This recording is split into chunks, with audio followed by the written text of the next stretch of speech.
It's a first for hundreds of refugees and asylum seekers currently in Toronto. I'm Melissa Nakhavoly at Dominion Church, where a special Thanksgiving lunch was held to help these refugees feel more at home.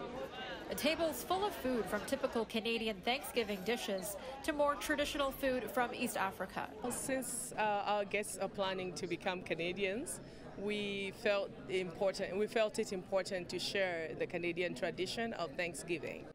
Kayakua Winfred is a refugee from Uganda who's been calling the church home for the last month.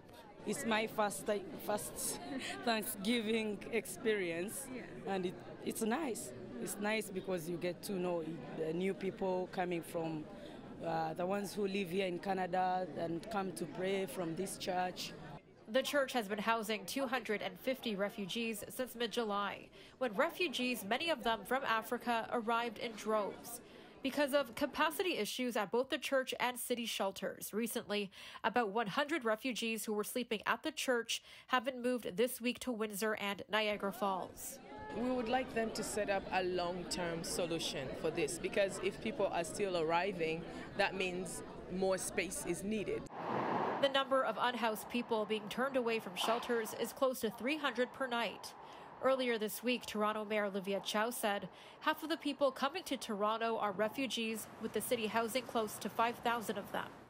Volunteers who work directly with refugees say they have spotted at least 3 sites, such as former schools, with enough space they say it can be converted into refugee shelters. An idea they tell me they have pitched to the city as a solution, but they haven't heard back. It never got anywhere. And if we have the space, we have volunteers, we have people who are willing to work with us long term to see that our brothers and sisters, when they come in this country, they have a space. They're not on the streets, they're not being disgraced. Ontario recently announced it is investing another $42 million through the Canada-Ontario Housing Benefit Program. But advocacy groups say it is not enough and are calling for more help, particularly from Ottawa. It was summertime and our residents were putting on winter jackets.